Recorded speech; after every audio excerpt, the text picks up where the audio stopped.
Next on Stampede, a fundraiser on campus to help damages from Hurricane Dorian. A Broadway veteran stops by. Plus, for the first time ever, the softball field now has lights. And local nonprofit Isaiah 117 is expanding. More on how former Milligan employees started the organization. In sports, freshman cyclist wins a national championship and the volleyball team continues to dominate in the ACC. And later, we'll tell you about a local bakery in Johnson City. These stories and more are coming up next. Stampede TV begins now.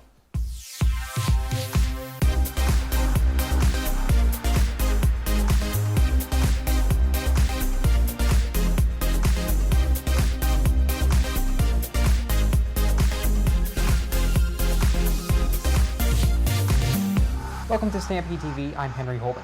Bahamas fell victim to one of the worst hurricane experiences ever recorded. More than 50 people were killed and over 600 are missing. And I'm Brianna Snyder. The GOA and SGA program have been moved by the experience of 2 Milligan students affected by Dorian. More on this story from Judith Garza. In an effort to raise funds to send to the Bahamas as relief for Hurricane Dorian's devastating impacts, Milligan's GOA Diversity Program and SGA teamed up and sponsored a sand volleyball tournament where students could donate and compete. SGA President Janae Boston comments on the relief. Well, of course, it goes to Hurricane Dorian, and we've got 2 students who are actually from the Bahamas area. There's always more that we could do as a school. I think it's very godly and it's very Christian-like of us to get behind a cause like this and to help people, whatever it might be. We have a common cause and we have a common humanity, and so that's all that matters. The tournament was a good fundraising start for Milligan, but Andre Laverty from Freeport, Bahamas offered perspective on Dorian's impact. That's good, but I have friends who their whole house got destroyed completely, every little bit of it, so it's definitely tough for them and tough for me since they're my friends, knowing they had to go through that. So in light of the tournament, Laverty also thought of future relief ideas. Better way to raise money through sports. You have people coming out to games, and a lot of students like to attend games. If you could use different sporting events, activities to raise money, I think that's a good direction to go. GOA President KAYLA and GOA Secretary Matthew Silva were thought leaders on bringing the sand volleyball tournament to fruition. They shared their thoughts on how Milligan can further provide aid in the near future. I just feel like we could definitely do more. The alumni, we could definitely reach out to them, ask them for donations, just like we did for Hurricane Florence and for Hurricane Harvey. So maybe just doing even something small like that could make a huge difference. I think it should be a lot bigger effort, just because think about how long it really takes to rebuild a home, how long it takes to rebuild a whole entire city. The airport was completely underwater. It's not going to take 3 weeks or a month to be able to rebuild all that. It's going to take years on years on years. Bahamian and senior Antoine Ferguson has also been affected by Hurricane Dorian. He shared his thoughts on the destruction, but remains hopeful in the end.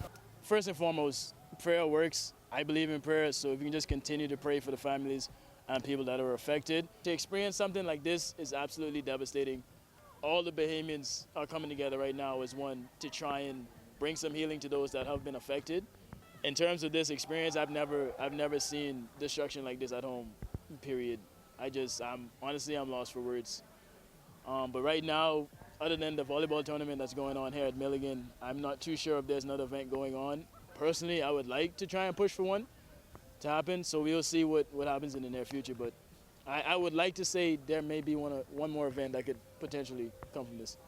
As of September 2019, the sand volleyball tournament remains the only event created by Milligan students to raise funds for Hurricane Dorian relief. Judith Garza, Stampede TV.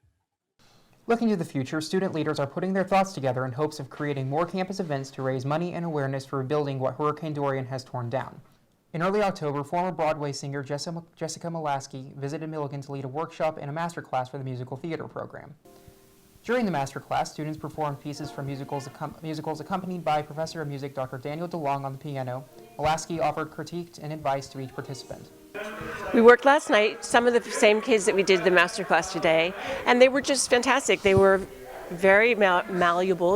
The songs are very long and they tell these intricate stories, and I know them so well, so we were able to sort of sit down and take each song one by one and sort of decide what they meant. Molaski was invited by Assistant Professor of Musical Theater Dr. Carrie Klofat. During the workshop on October 2nd, Pulaski, a member of Broadway musical's original cast, helps prepare students for Milligan's upcoming production of Jason Robert Brown's Songs for a New World. Milligan's Songs for a New World will premiere on October 24th. For the first time ever, the Milligan softball team will now have the opportunity to play under the lights. The top-of-the-line lighting system is possible thanks to donations from alumni and friends of the college. For the first time in program history, the Milligan College softball team now has lights. The top-of-the-line must-go lighting system was possible thanks to alumni Denny and Cindy Mays. The team, friends of the college, alumni, staff, and students all gathered around for the dedication ceremony. Head coach Wes Hawley said he's excited to begin his 31st season under the lights. President Greer and Athletic Director Mark Fox both expressed their thanks and said the college is grateful to the Mays family and others that have made this new lighting system possible. The lights were installed this summer and the team has been practicing under the lights for this fall season. The dedication ceremony was the first time the team was able to scrimmage at night thanks to the all-new lighting system. You can catch the softball team back in action for their first home opener on February 12th. KAYLA Baker, StampedeTV. Coach Wes Hawley is excited to play games under the lights for his 32nd season as head coach. Monday marked the second open counseling discussion on relationships. Small group led by Associate Professor of Counseling, Dr. Christine Browning, discussed common issues dealing with relationships. Students discussed healthy ways to face and solve conflict within relationships. The group also talked about when vulnerability can be healthy and dangerous. Though the topics were heavy, the mood was light and positive as the group shared stories from their own lives. Dr. Browning wants these conversations to help develop a healthy view of relationships. We would love for it to continue. It depends on how much it's attended. So we would like for it to increase in attendance. She hopes to see the group to include more voices in the discussion. They will continue to meet on Mondays during the month of October. Former Milligan professor and cheer and dance coach Rhonda Paulson started a nonprofit organization back in 2017 and has recently seen overwhelming amount of success. The Isaiah 117 house has spread from county to county and even reaching the surrounding states. Our own KAYLA Baker sat down with Paulson and learned where it all began. A once Milligan College professor and cheer and dance coach to now the founder of the nonprofit organization, the Isaiah 117 House. Meet Rhonda Paulson, the one who heard God's call in 2014 to begin foster care. It's not that people don't care, they don't know. And if you will make people aware of a need, they will step up. Now, 5 years later, things are getting better for children in foster care because of Paulson and the Isaiah 117 House. God just really burdened my heart for these children that He's never forgotten and reminded me that they feel forgotten, they feel that they're not seen, they feel like they're not heard. And so what if we could give them a place, a home, that everything about that home says you were thought of and prayed for and planned for because you're important and you're not in trouble and you're loved. There are currently 2 homes open with one in Carter County and Washington County. A third house is on the way in Greene County.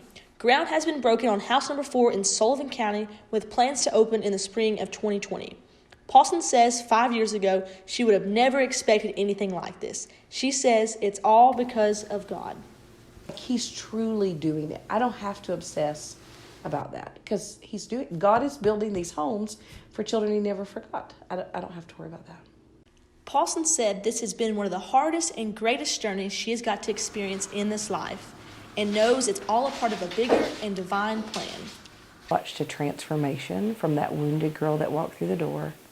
We didn't fix it, we didn't make it go away, but I watched a transformation from wounded and scared and confused to I am safe here and I am loved. And that's what it's all about for the Isaiah 117 House. Their mission is to provide physical and emotional support in a safe and loving home for children awaiting foster care placement. Paulson has big plans with this mission statement. I want no child in the state of Tennessee to have to sit in a cubicle or a conference room.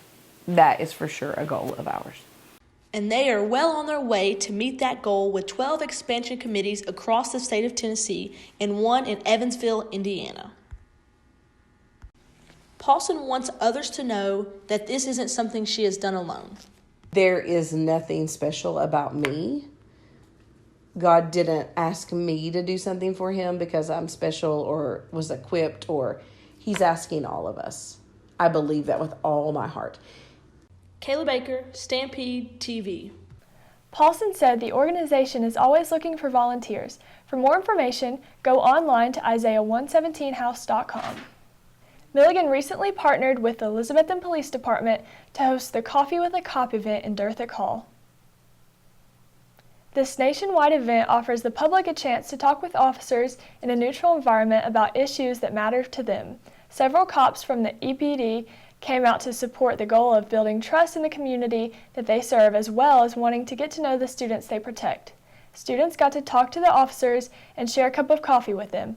Officer Lance Peters shared his thoughts about coming to Milligan for this event. It's a great way to talk to everyone in the community, kind of get their concerns, complaints, praises, whatever they want to tell us. Milligan College is thankful for the support of the EPD and the work that they do in the community. Officer Peters hopes that another event like this would happen soon.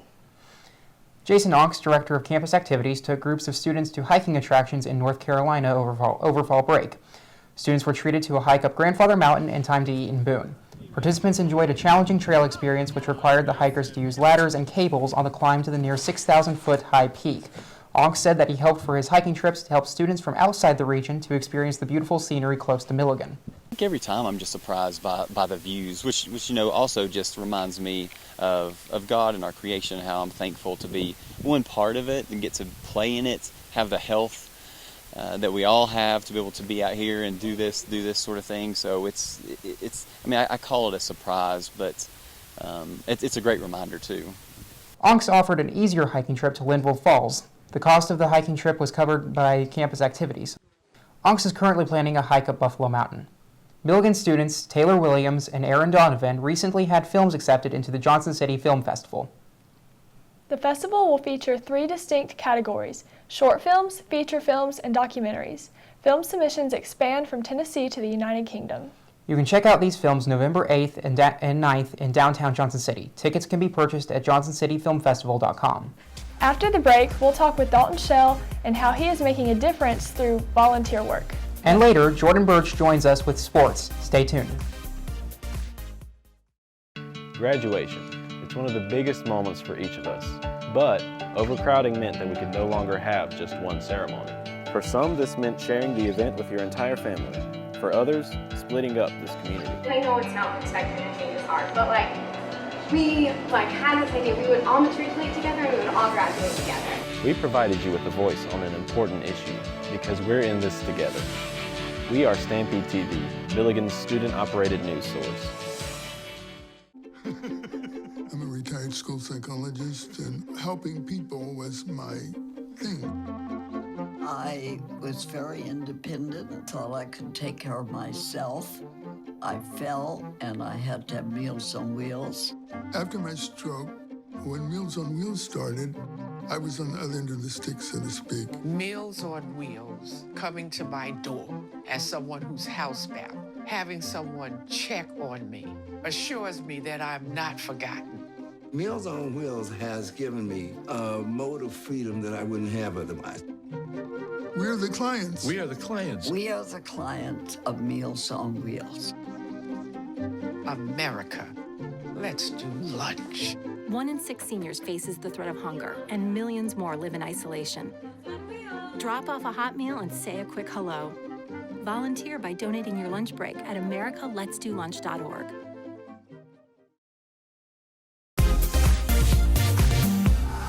Hi there, my name's AJ TRABOLD. Welcome to Stampede TV. On today's segment, Making a Difference, I'm joined by Dalton Shell. He is a junior on campus and he has been doing a lot of volunteer stuff recently, and we would like to get to sit down and talk with him. How are you doing today, Dalton? I am good. Thank you so much for having me. Awesome. So you're a junior on campus, yes? What else do you do on campus? Like what's your major and what do you do? So I'm majoring actually in political science with a double minor in legal studies and humanities. I serve as the resident assistant in Quillen Hall, so I get to work with all the UPS residents, which is a lot of fun. I also serve as the SGA treasurer and as president of Sigma Alpha Chi, which is the National Honor Society for the campus. Okay. A little bit more about the society that you're with. My wife's a part of a society, Psi Chi, for psychology. Yeah. What do you do in your society? Like, what is it about? So a lot of what we're about, we actually work with Dr. Shannon Hogan, who's the professor of leadership on campus, and we support really what Milligan's mission is of promoting Christ-like servant leadership, which is something that I think we can all agree is a very important facet in our world today. Okay. Do you have a specific role in the leadership group, or are you just kind of there to like just be one of the people that are helping within? So I serve as the president, and I have an executive board that helps me kind of administer what we do, and they have different broadcast seminars that they have to watch of leaders kind of talking about what it is to be a good leader, what their skill sets were, how they handled life's challenges. So I kind of facilitate all that. Okay. And is this stuff only like on campus, or do you like go off campus and do stuff with this group? With this year in particular, we have appointed a community service chair, and we are hoping to get out into the community more, a big proponent of servant leadership. So we are hoping to make it out into the community and work with several different projects to teach our students really what it means to be a servant leader. While we learn that here at Milligan, I think it's also very important to have a hands-on role, and hopefully Sigma Alpha can help with that. Yeah. So you do a lot of stuff during the semesters here at Milligan. What do you do off campus as far as like volunteer work or like serving in general? Yeah. So in the summer, I actually work for the state of Tennessee, doing several different roles, working for the state legislature. So a big part of what I get to do is going around Tennessee, especially to rural communities, and seeing the impoverished regions and really determining what it is that we can do to help those. So that's my day job. In my volunteer time, I work with several local food pantries here in southern Appalachia in order to better serve our community and provide food to the needy, clothes to the needy, a lot of back-to-school ministries, and Child Christmas, that's a big thing. Okay. Because you're in both the society group and you work with the government of Tennessee, are there any parallels that you see, like as far as like your roles in either? Oh, definitely. I think to be a good member of the government, politician, whatever you would call it, you have to have servant leader characteristics. And I think that it starts at your earliest levels of education, whether that be through elementary school, high school, junior high. You learn it early on, and then it won't leave you. So I think that's a big thing. That's one of my big goals with the society, is to teach it now so that when we're 40, 50, 60 years old and we're making our biggest impacts in life, it will have been an early on foundation so that we can continue to see growth and success in our society. I don't tend to look at the gratification of it all.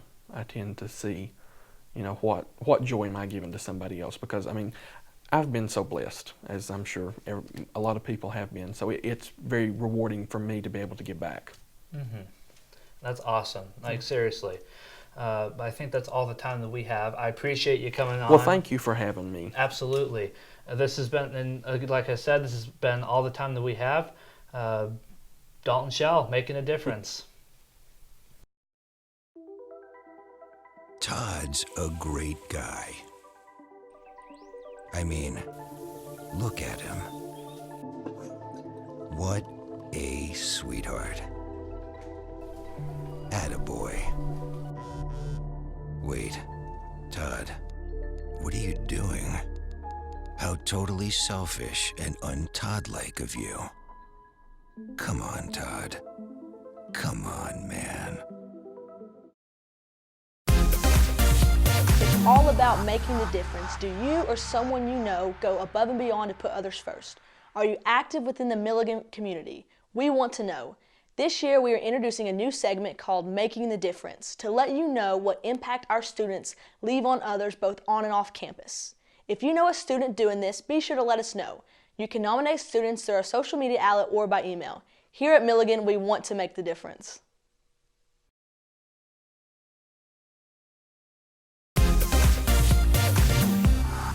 In our national news headlines, President Trump has been on the verge of the impeachment process.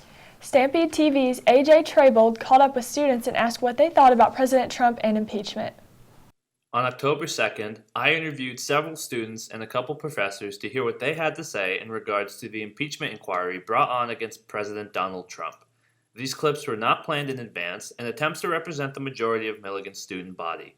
This is what people had to say. Okay, so first question I've been asking people is, do you think Trump should be impeached or not?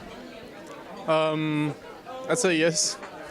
For a couple, yeah, I would say yes. Oh, absolutely not. The only reason that Nancy Pelosi has agreed to an impeachment inquiry is because she's afraid of losing her job.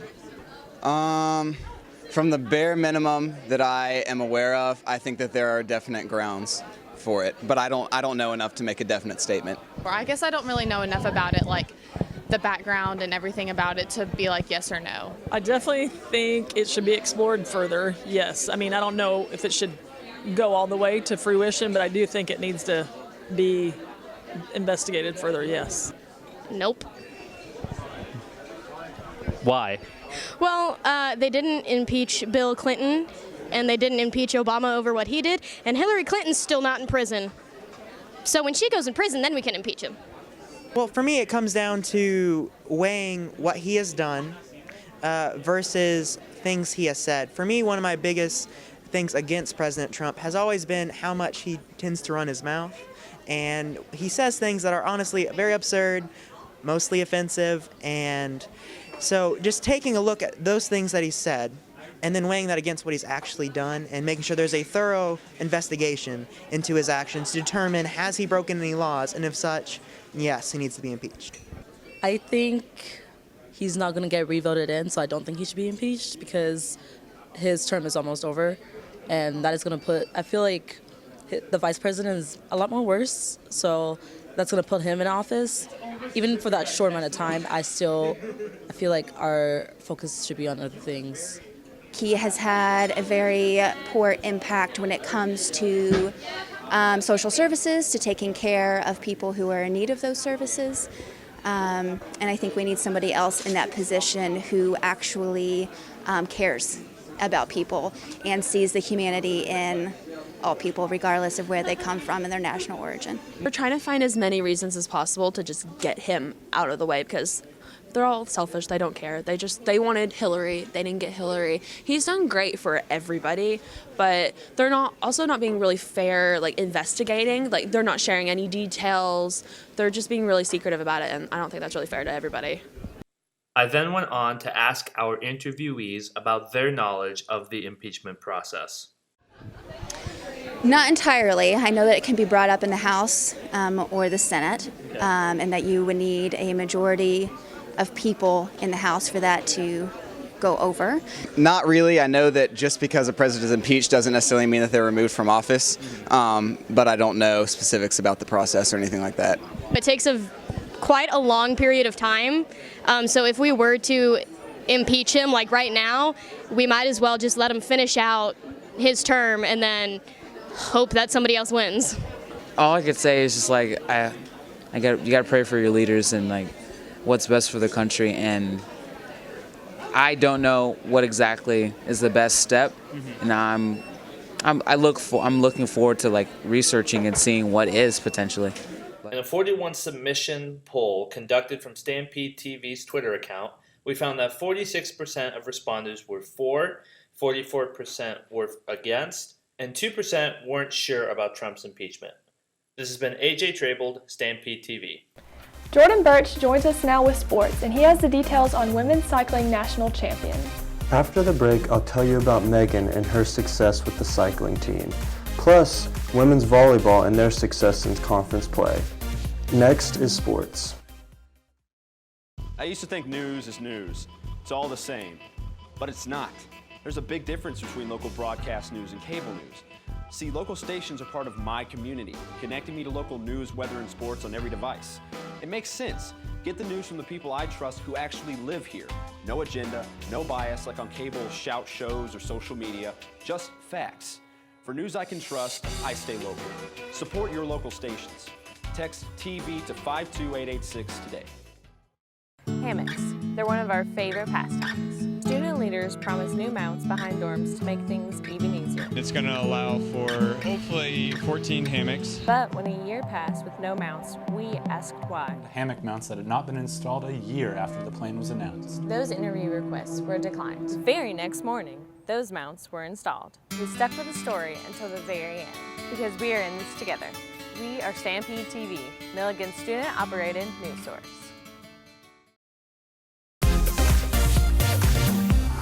Freshman phenom Megan J-Strab won the junior women's road race on Friday, September 27.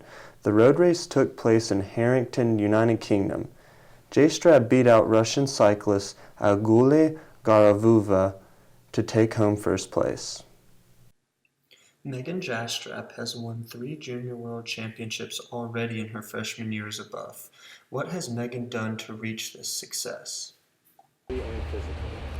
I think the biggest key to my success is probably my work ethic. My parents instilled in me that everything you have to work hard to achieve your goals, so I think the work ethic would be the biggest point. Megan is originally from California. She has had to adapt to the area as well as to the college level of competition.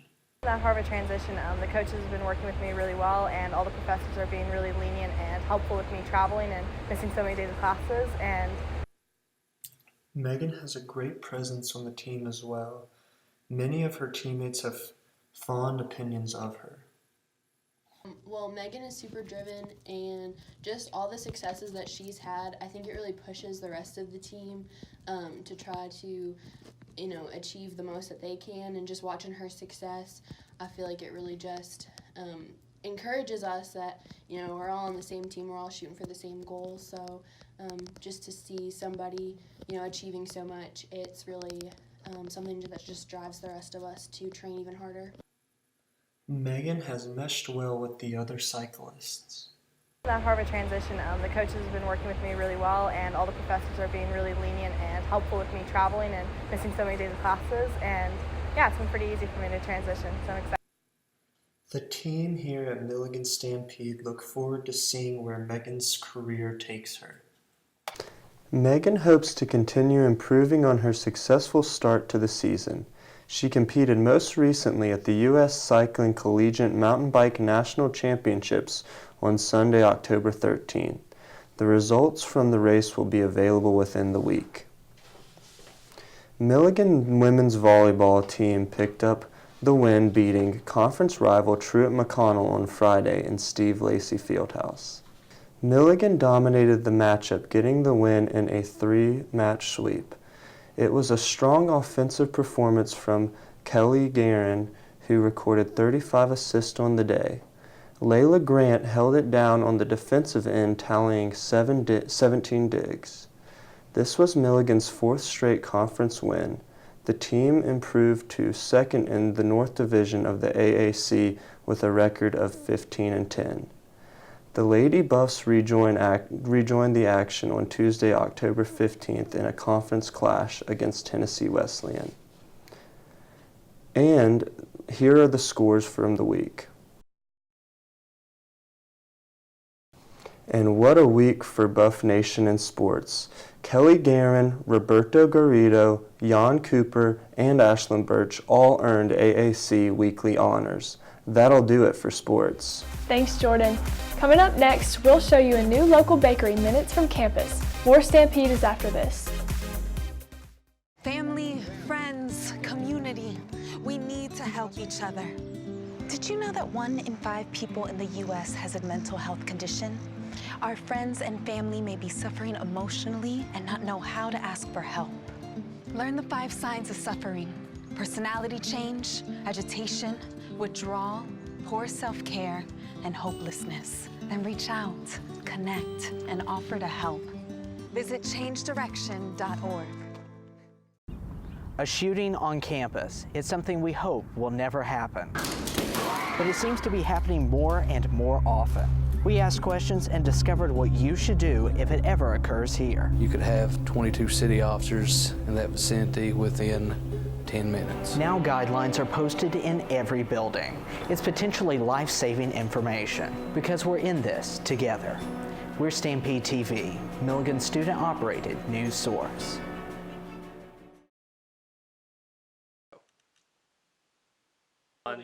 Go. One, go.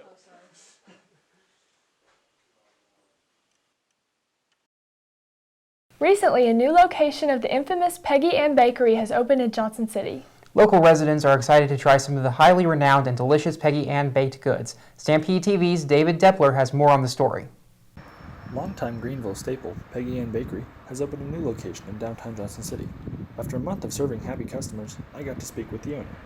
The new Peggy Ann location we opened September 11th, 2019, so we've been open about a month. We've been talking about it for about 5 years. Really started planning and looking at properties about 2 years ago. Then found the location on West Walnut Street and fell in love with it and just pulled the trigger finally. So we opened the Greenville location in 1982. It was my father-in-law and his dad and their wives. And then my wife came on about 15 years ago. Peggy Ann Bakery has a long tradition of being a local favorite and has loyal customers of every generation. With that in mind, I inquired about the secret of the success for the local bakery. Peggy Ann Bakery, the way I've viewed it and the way a lot of people have over the years, especially with the history we've got in Greenville, is a family-oriented.